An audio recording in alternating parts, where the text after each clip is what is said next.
Dawn at the edge of the Arizona desert looked peaceful, until a ranger heard a broken cry.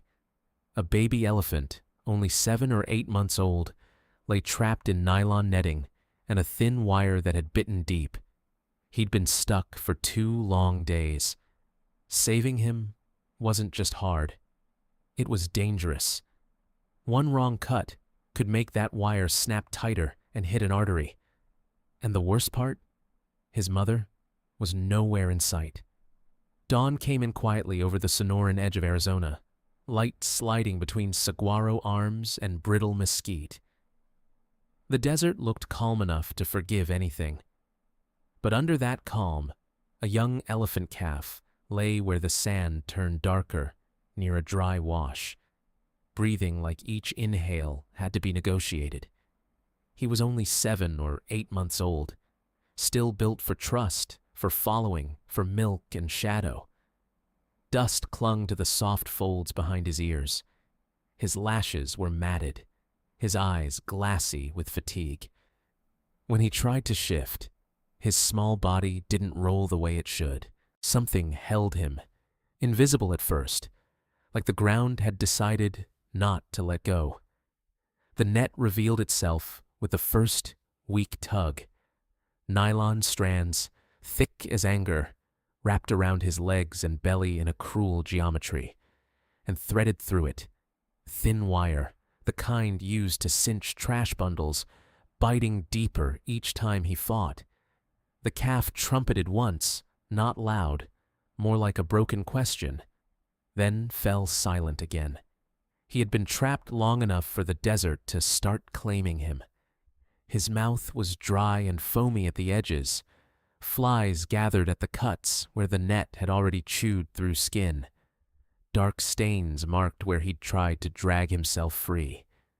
The longer he struggled, the tighter the web became, as if it learned from his panic.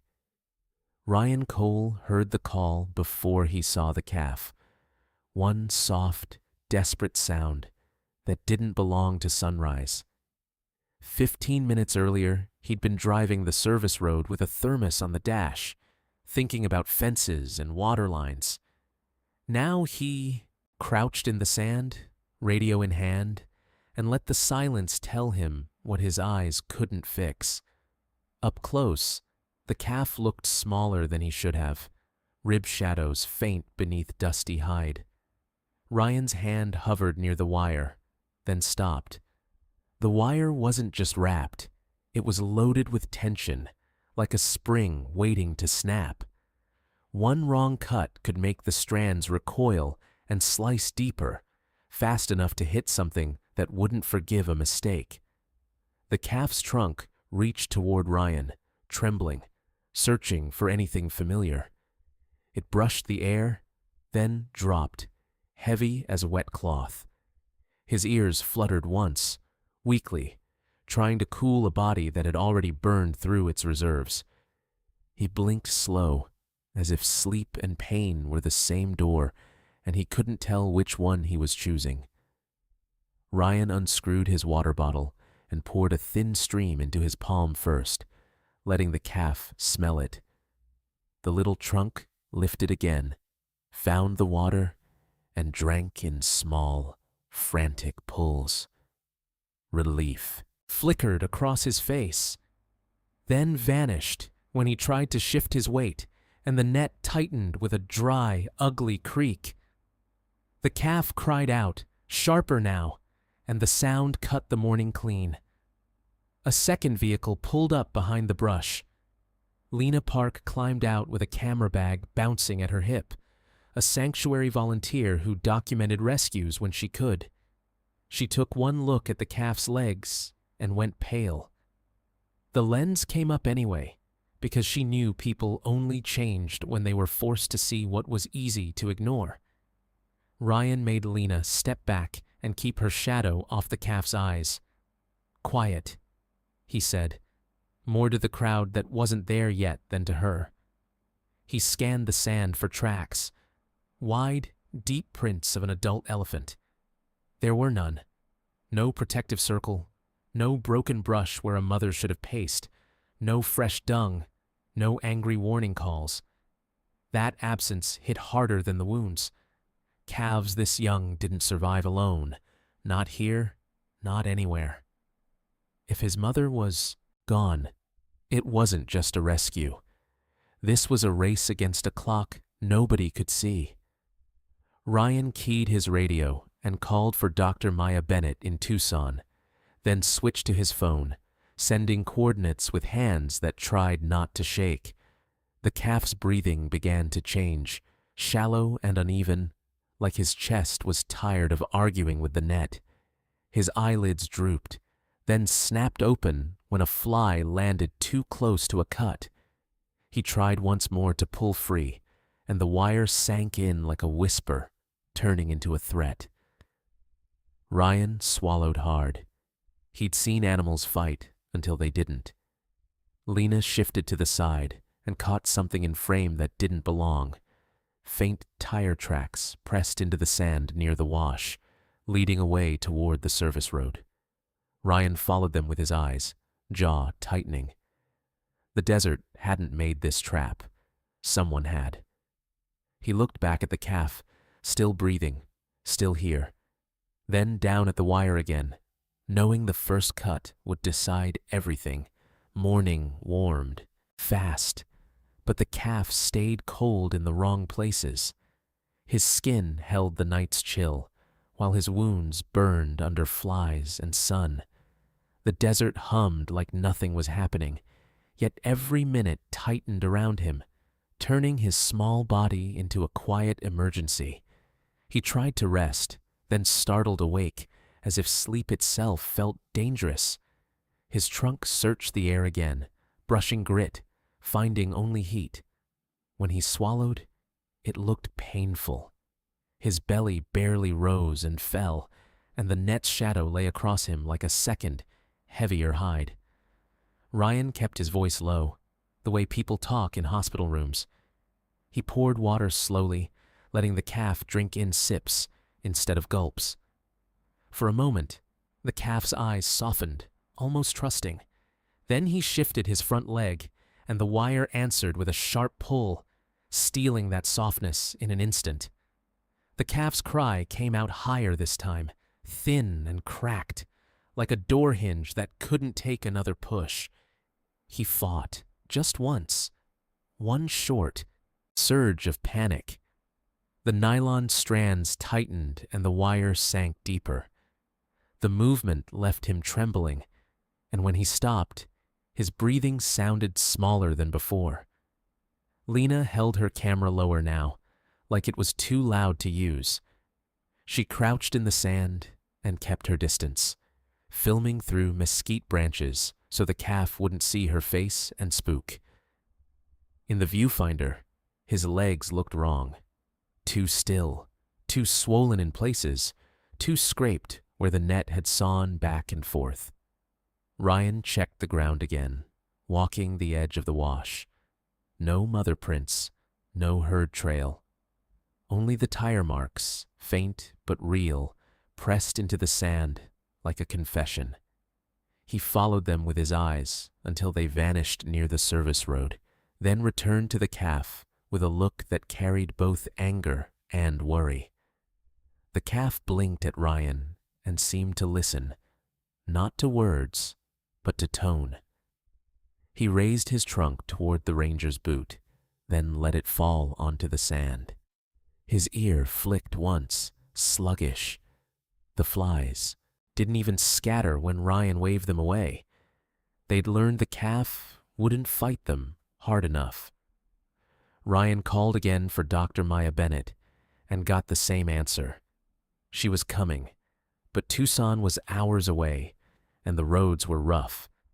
He sent photos, voice notes, anything that could travel faster than a truck. He tried not to picture what hours meant inside a body already running out of water and strength. A gust of wind swept down the wash and lifted a corner of a netting like a flag. Under it, the calf's right hind leg showed a dark band where the wire had pressed in. The skin above looked swollen. Below it, the leg seemed oddly cool.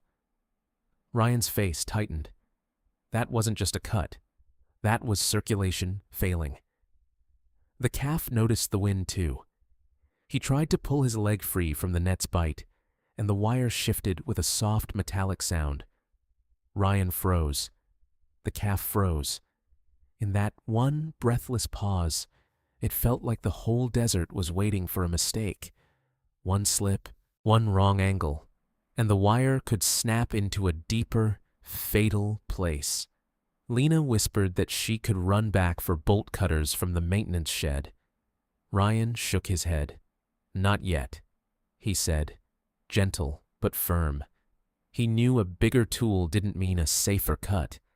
The calf needed a surgeon's patience, not a mechanic's strength, because the wire was wound like a trap inside a trap. The calf's eyes began to glaze again, and his head sank sideways, cheek pressing into the sand. Ryan slid his jacket under the calf's face to keep grit out of his mouth. The calf sighed, barely audible, and for a second it sounded like surrender. Ryan leaned closer, listening, watching, refusing to let that be the last chapter. At the end of the wash, a distant engine note rose and faded, too far to see. Ryan looked toward the road, then back at the calf, making a choice he didn't want to make. Stay here and guard each breath, or chase answers and lose precious time. He stayed. Lena kept filming, and the calf, still trapped, still alive, held on through the heat as if waiting for the one person who could cut him free without killing him. Late morning brought voices before it brought help. The calf heard them first. His ears twitched, his head lifted a fraction, and his trunk curled like he was trying to smell the mood of the air. People sounded different than wind. People meant movement, danger, and sometimes, if he was lucky, water. He tried to scoot backward when footsteps crunched nearby, but the net held him like a hand closing. The wire pinched, and he flinched hard, a sharp jolt that ran through his whole body. His trumpet came out ragged, more fear than sound, and then he went still again, wide-eyed, waiting for what came next. Ryan stepped between the calf and the growing crowd, arms out, voice firm but measured. He told them to stay back, to keep quiet, to let the calf breathe. Lena stayed low with her camera, catching the way the calf's ribs moved too fast, catching the tremble in his trunk that never fully stopped. Hank Miller arrived like a storm you could see coming.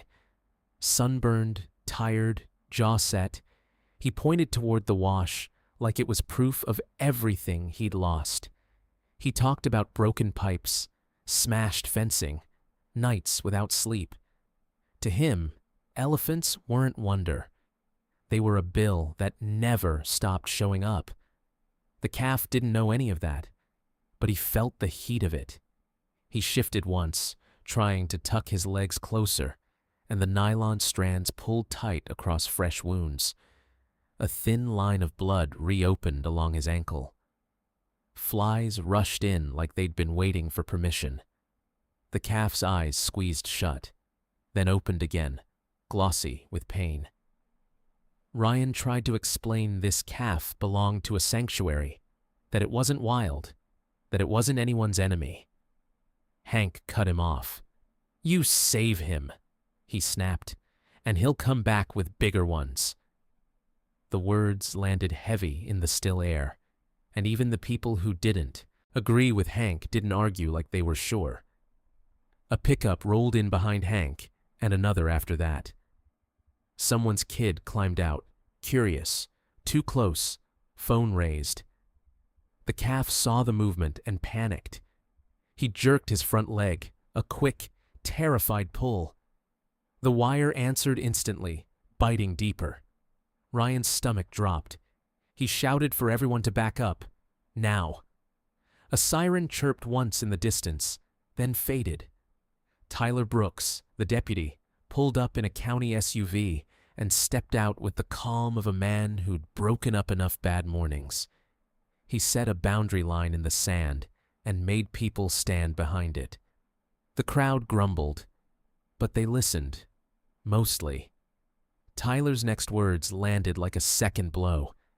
The main road in was blocked, an overturned truck, sand drifting, traffic snarled. Dr. Maya Bennett was rerouting, but it would take longer. Ryan felt time stretch tight across his ribs. The calf didn't have longer. The calf had whatever was left inside his small, exhausted body. The desert sun climbed higher, and the calf began to do the most frightening thing of all. He stopped fighting. His trunk lay limp in the dust, his eyes half-lidded, unfocused. For a moment, it looked like peace, but Ryan recognized it as the edge of shock, the quiet before a body gives up trying to stay. Grace Whitman's old sedan pulled in slow, tires crunching softly. She stepped out with a cane and a steady gaze, like she'd walked into 100 emergencies and never once been impressed by noise. She looked past Hank, past Tyler, past Ryan, straight to the calf. Her face tightened at the sight of the wire. "How long?" she asked. 2 days, Ryan said. And the calf, as if the words meant something, managed a tiny lift of his head, the smallest proof he was still here. Grace moved closer than anyone else dared, not touching, just being present. "Hey, baby," she murmured, voice low as prayer. "Stay with us." Hank started to speak again, but Grace turned her head without turning her body. "I hear you," she said, not unkind, "and you're allowed to be angry." Then she looked back at the calf's swollen leg and added quietly, "But not at him." The crowd fell into a different kind of silence, one that wasn't fear, but shame. Ryan knelt beside the calf and poured another careful sip of water, watching it disappear into a mouth that couldn't waste a drop. The calf swallowed, blinked, and breathed, still shallow, still fragile, but breathing. Behind them, the desert shimmered with heat, and the road stayed empty. The next part wasn't about arguing anymore. It was about keeping the calf alive long enough for the one cut that could either save him or end him. The afternoon light turned harsh, bleaching the wash until every pebble looked sharp. The calf lay in that brightness like something too tender for the desert, his skin drawn tight with a net dug in. He didn't cry much anymore. He saved his breath, the way sick people do, only spending it when they have to. Grace settled onto a flat rock a few steps away, cane across her knees, eyes never leaving the calf. She watched his ears, his breaths, the small signs that meant he was still fighting. In her long life, she'd learned there were moments when the most important work was simply staying calm for everyone else. Ryan followed her instructions like she was a doctor, and he was a nurse. He shaded the calf's eyes with a tarp held high, keeping the sun from drilling straight into him. He poured water into his palm, letting the calf drink in careful sips. When the calf's trunk trembled too hard, Ryan paused and waited, refusing to rush anything. The calf's right hind leg worried Grace the most. The skin above the wire looked swollen, stretched shiny. Below it, the leg seemed dull, slow to respond, as if it belonged to someone else. Grace pointed with 2 fingers, not touching. "That's pressure," she said. "That's blood not moving right. That's time." Tyler kept the crowd back, but people still talked in little clusters, their voices carrying. Hank stood apart, arms crossed, eyes fixed on the calf like he was watching a problem he didn't want to own. When the calf shifted and winced, Hank's jaw tightened. It wasn't sympathy yet. It was something closer to conflict inside a man. Lena moved quietly along the edge of the scene, filming without making herself part of it. In her footage, the calf's eyelashes looked too heavy, and the netting looked unreal. Something you'd expect on a dock, not wrapped around a baby animal in the desert. She caught Ryan's hand, hovering over the wire again and again, never daring to commit. Grace asked Tyler for a moment alone with Hank. Tyler hesitated, then nodded and walked Hank a few steps away. Grace spoke low, so the calf wouldn't hear the edge in adult voices. "You're not wrong about damage," she told Hank, "but this isn't a bull in your field. This is a child, his mother's child." Hank stared at the sand, working his tongue against the inside of his cheek. "My wife won't let the grandkids play near the fence," he said, softer now. "Last time, something big came through at night." Grace nodded like she understood fear in its oldest form. "Then help us do this safely," she said. "Help us stop it from getting worse." He didn't answer right away. But when a kid stepped too close to the boundary line, Hank was the one who waved him back. When someone laughed nervously, Hank shot them a look that shut it down. The change was small, almost invisible, but Ryan noticed. The calf noticed too, in the only way he could, by not panicking as much at the sound of men nearby. As the sun slid lower, the calf's breathing hit a rough patch. His chest fluttered, fast and shallow, and his trunk curled inward like he was trying to pull himself smaller. Grace leaned forward, scanning him like a nurse, reading a monitor without a screen. "Heat and shock," she murmured. "Keep him cool, keep it quiet." Ryan soaked a cloth and dabbed the calf's ears, where the blood vessels ran close to the surface. The calf flinched at first, then relaxed into the touch, eyes half closing. For a few minutes, he looked almost peaceful. Then the wire shifted with a faint metallic click as the calf's leg twitched, and the peacefulness snapped into alarm. That sound pulled every head around. Tyler's hand went to his radio. Lena's camera steadied. Ryan froze with the cloth in his hand. The wire wasn't just tight. It was loaded.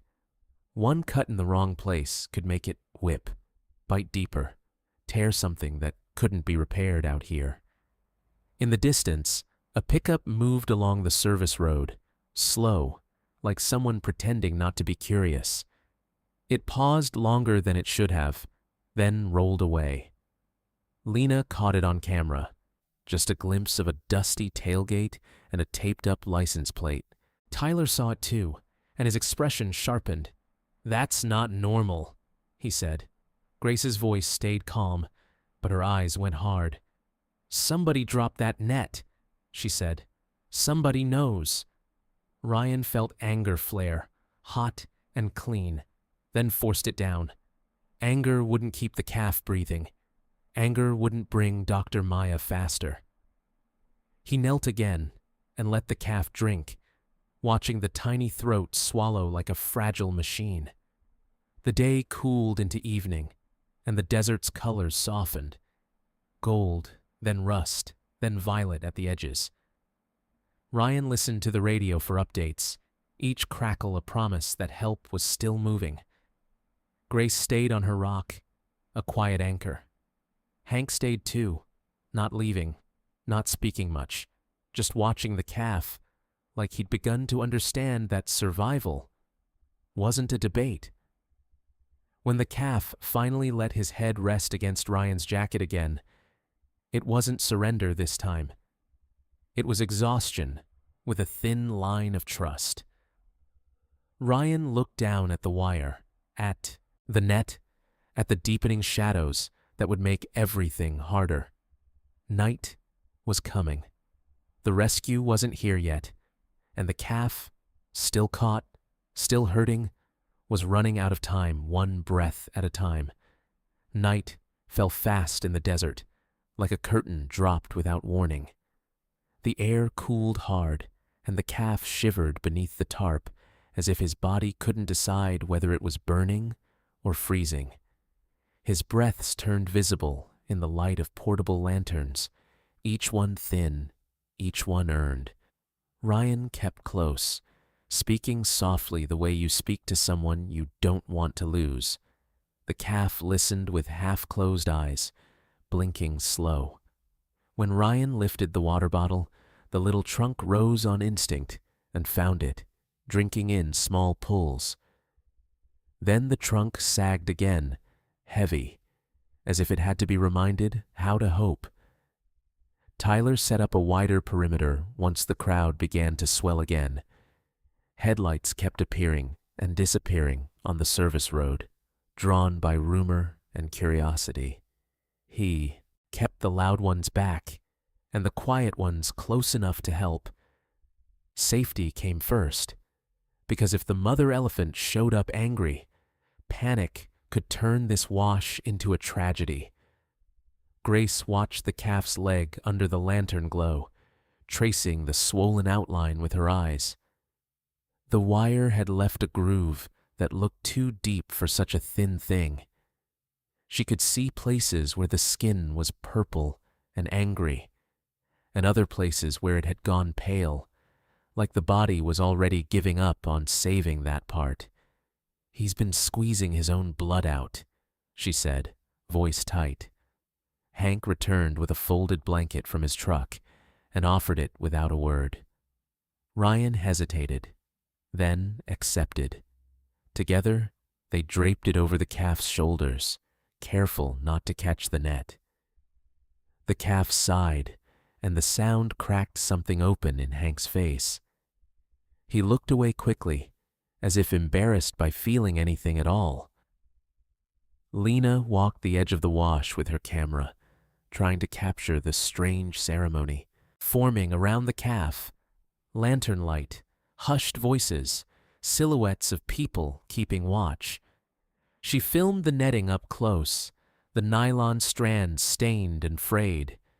Then her lens caught a small white label caught in the mesh, flapping in the breeze like a tag on a shirt. Ryan leaned in and read it aloud. A warehouse sticker, half torn, with a printed code and a shipping abbreviation. It didn't belong in a nature wash. It belonged behind a fence, in a dump, in a place people pretended didn't exist. Tyler's eyes narrowed. "That's disposal material," he said. "Somebody dumped this." A sound came from the brush, soft, quick, like a foot slipping on gravel. Tyler lifted his flashlight and swept the beam.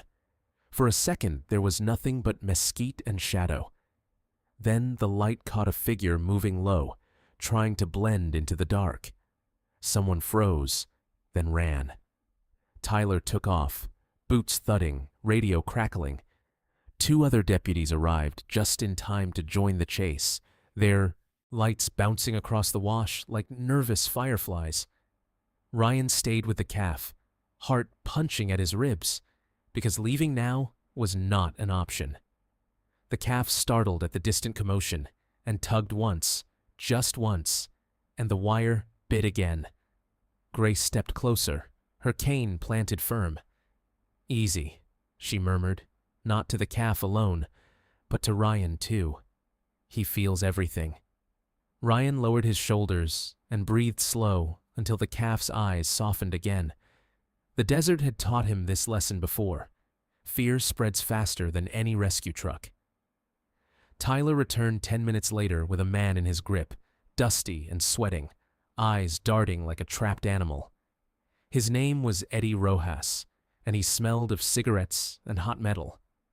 He started talking before anyone asked, words tumbling out too fast. "I didn't know," he insisted. "I just dropped stuff. I didn't know there was—" The calf's weak trumpet cut through Eddie's excuses, and for once, no one spoke over it. Ryan looked at Eddie with a cold, steady anger. This wasn't an accident. This was neglect with a steering wheel. Tyler cuffed Eddie and read him his rights, but the words felt small compared to the suffering lying in the sand. Grace asked one question, calm as a scalpel. "Where did you get the wire?" Eddie swallowed hard and nodded toward the road. "The bundling yard," he said. "They pay you to haul. Costs money to dump right." Hank's face tightened, as if he'd suddenly found the real enemy behind his years of frustration. Ryan radioed the sanctuary office again, demanding an ETA on Dr. Maya. The reply came back crackly. She was close now, coming by the long way around the closure. Ryan looked down at the calf, at the net, at the wire that still held tension like a loaded spring. The calf blinked up at him, exhausted, trusting without understanding. The lantern light made the calf's skin look almost silver, the netting darker, the wire a thin line of threat. Around them, the desert held its breath, and the people, farmers, deputies, volunteers, did something rare. They stayed. They watched. They waited together for the one person with the hands to cut the right strand first.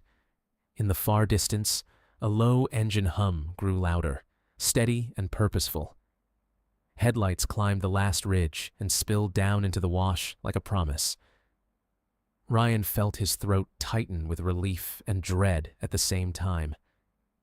Help was finally here, and now the real danger, one wrong cut, was about to begin.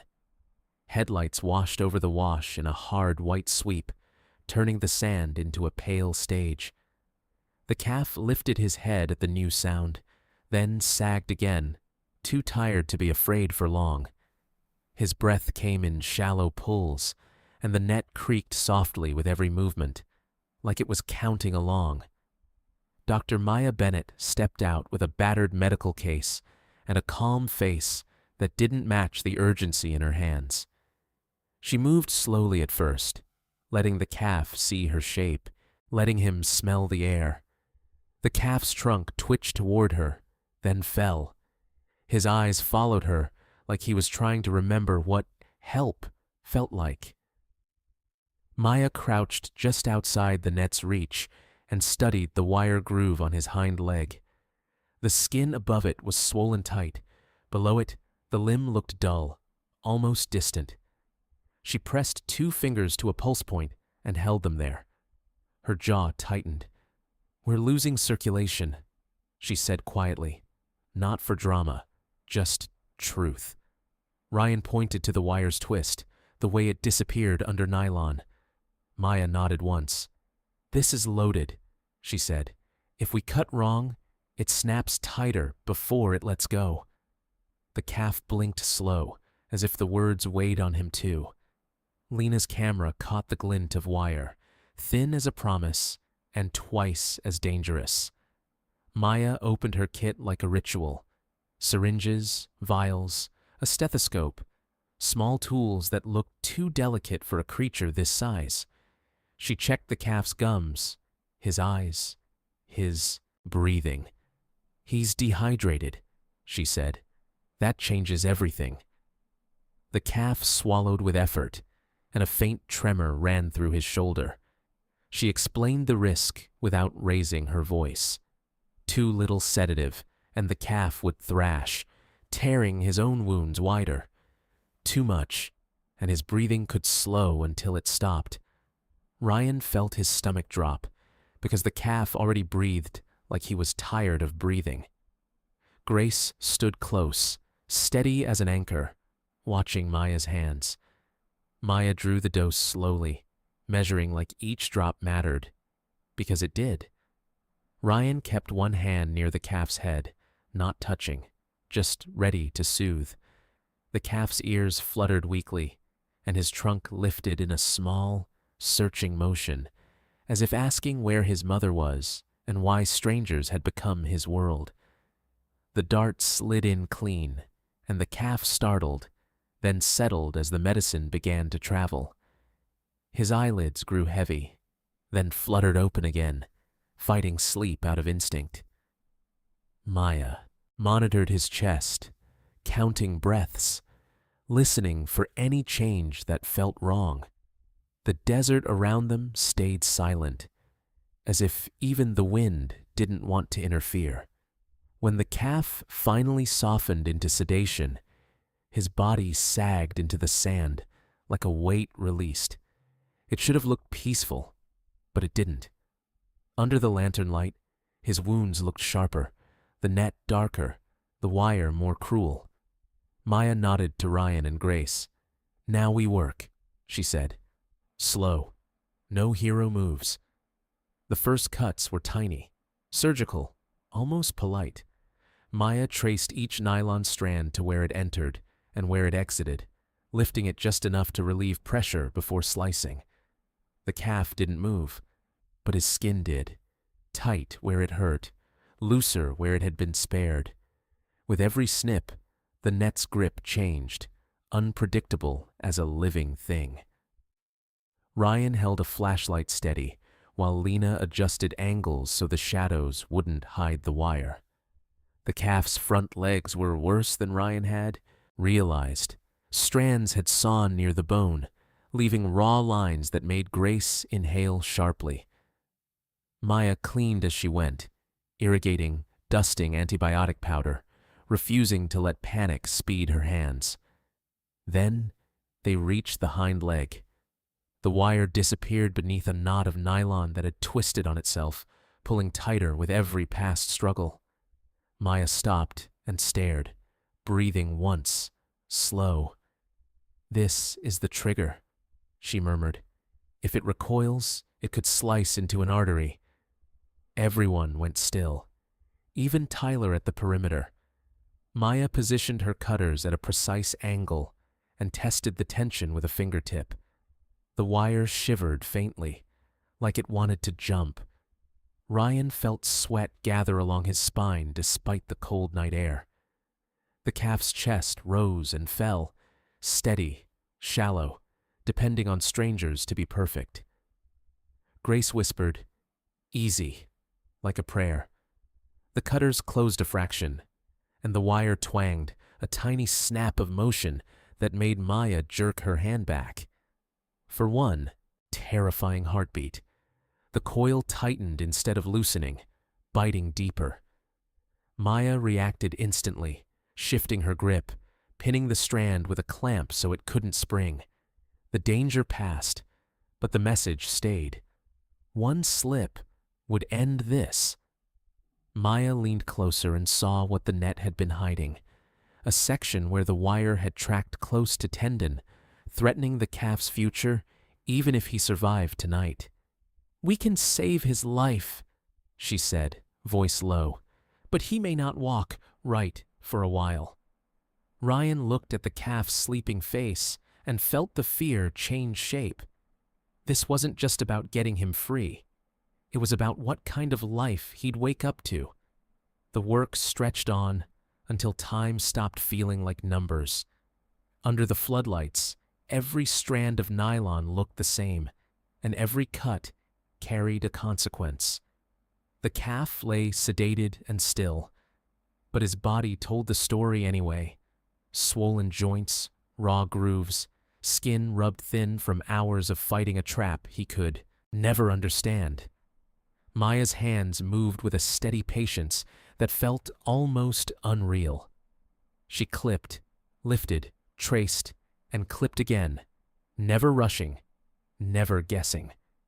Ryan held the light where she needed it, and Lena filmed in tight frames, catching the small tremors in Maya's fingers when the wire shifted. Grace watched the calf's breathing, like it was her job to keep it going. When the main knot finally began to loosen, it didn't happen all at once. It gave up in tiny surrenders, millimeters of slack, a soft release, a faint fall of nylon to the sand. Then, with one careful cut, the tension dropped, and several strands slid away together. The pile of netting on the ground looked harmless now, which made it feel even crueler. but the relief lasted only a moment. Beneath the net, the damage was worse than anyone had guessed. The calf's skin was torn deep in places, and the right hind leg showed bruising that had turned a sick, dark purple. Maya's face tightened. "We're flirting with tissue death," she said, and the words hung in the air like cold smoke. She cleaned every wound, flushing grit and bacteria out of cuts that should never have existed. Antibiotics went on in powder and injection. Anti-inflammatory medication followed, measured carefully. The calf's body had to fight infection and shock at the same time, and Maya treated him like a patient whose life depended on details, because it did. Outside the perimeter, even the loudest voices had gone quiet. Hank stood with his hands in his pockets, staring at the calf's small leg like it was a mirror showing him something he didn't want to see. Tyler kept his deputies alert, scanning the brush for movement. The desert had a way of turning crowds into targets when big animals came looking. As the eastern horizon began to pale, Maya reached for the reversal agent. She explained what would happen. The calf would wake confused, hurting, and frightened. He might thrash. He might try to run. He might collapse. Ryan swallowed and nodded, feeling like he was standing at the edge of a cliff with no control over the fall. The medicine went in, and the waiting began. The calf's eyelids fluttered once, twice, then opened halfway. His gaze was unfocused at first, swimming through light and shadow. His trunk lifted weakly, tasting the air, searching for something that wasn't there. Then he tried to move his front legs, and his face tightened with pain. He attempted to sit up, and Ryan's heart jumped until the calf's hindquarters shifted and he stumbled sideways, nearly rolling. Ryan reached out instinctively, then stopped, remembering Maya's warning not to crowd him. The calf trumpeted, a thin, startled sound, and the noise cut through the dawn like a cracked bell. Maya spoke softly, guiding him the way you guide someone waking after surgery. Ryan mirrored her tone, low and steady, like a lullaby without music. The calf gathered himself and tried to stand. His front legs shook, but held. Then he put weight on the right hind leg, and it buckled, sending him down in a sharp, dusty collapse. For a moment, everything froze. Lena's breath caught on camera. Grace lifted a hand to her mouth. Hank's face twisted, and something like grief moved through him. Maya had warned them, but seeing it was different. The calf lay in the sand, stunned, as if the ground had betrayed him after all he'd endured. Then the calf tried again. He rocked forward, pushed with his front legs, and dragged the weak hind leg into place like he was arguing with his own body. He rose, trembling, standing crooked, but standing. A quiet sound rolled through the group, half relief, half disbelief. Hank blinked hard and looked away, wiping his cheek with the back of his hand. Maya stepped in just enough to stabilize him with her voice, not her hands. "Good," she murmured. "Easy. Slow." The calf swayed, then found balance, favoring the injured leg. He looked around with wide eyes, confused by the strangers, the lights, the smells of medicine and fear. Then his ears lifted at a distant sound he could barely hear.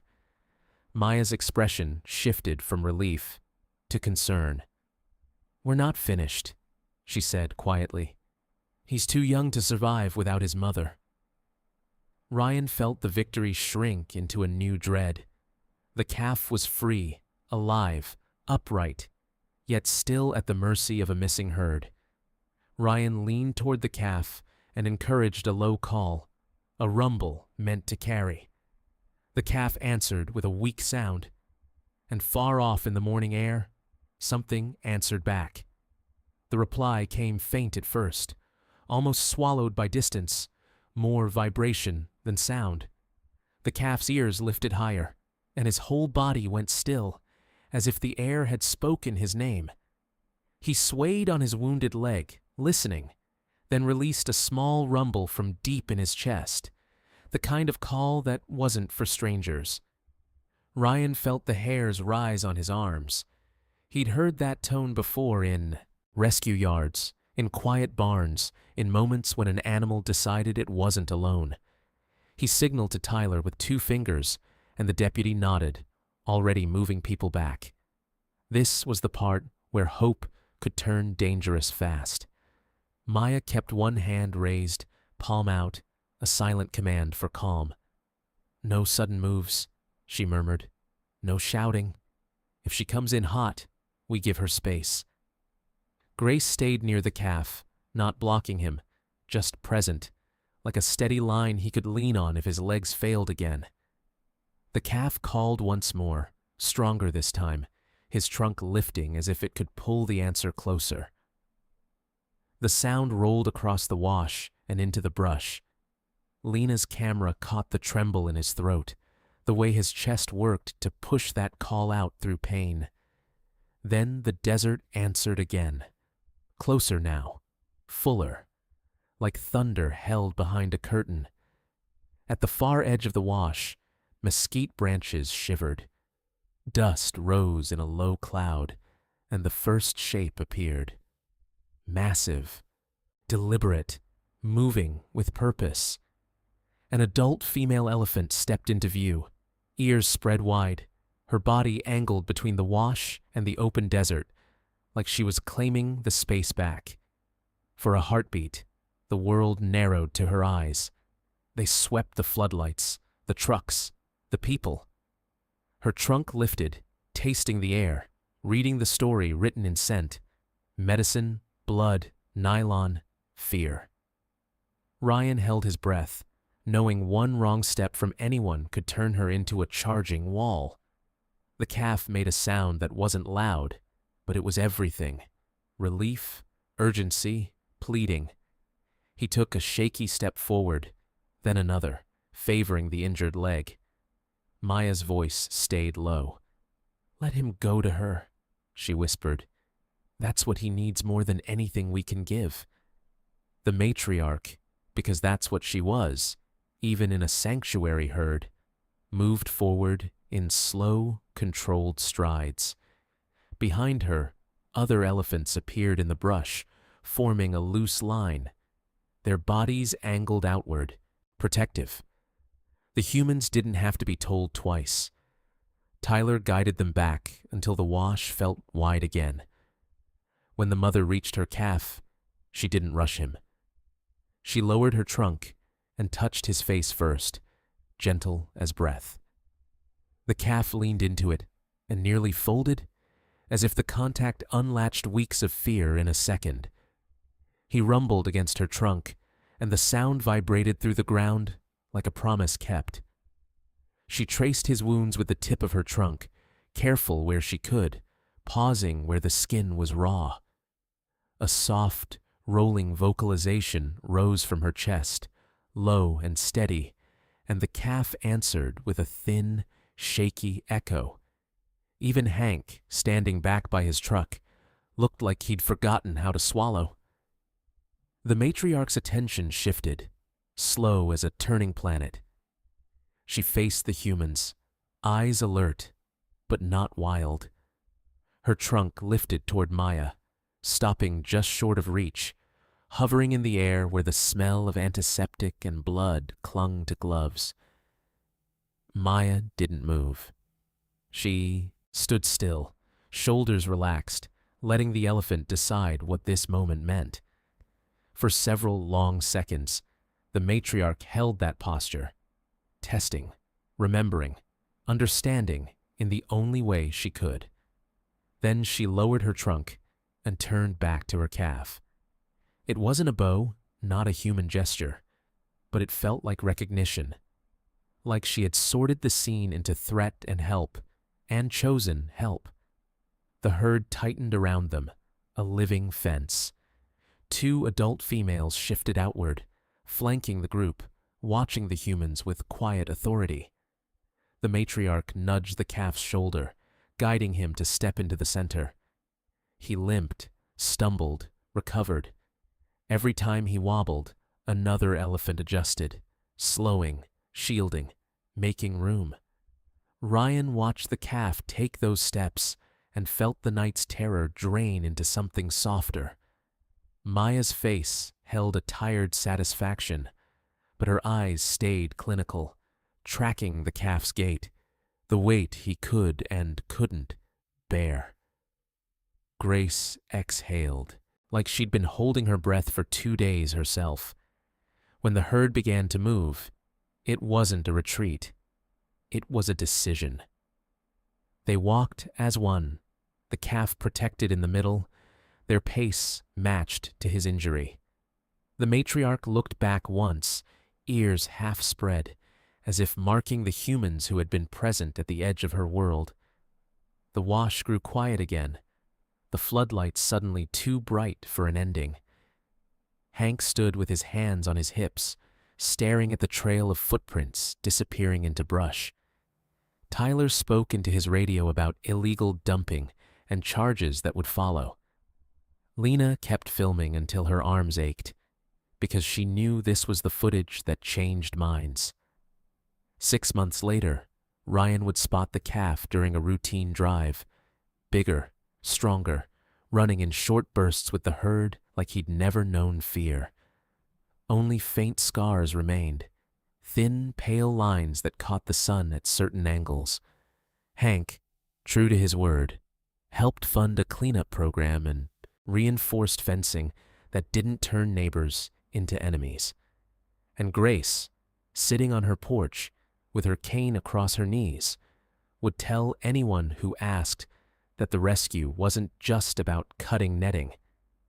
It was about what people chose to do when it would have been easier to look away. That morning in the wash, the calf didn't just stand up. He went home. If this rescue hit you in the heart, drop a quick comment so I know you're here. Type 0 if you think they should have walked away. Type 1 if you're glad they chose to save him. And if you believe one small act of kindness can change everything, subscribe and turn on notifications. Because the next story is even more unbelievable.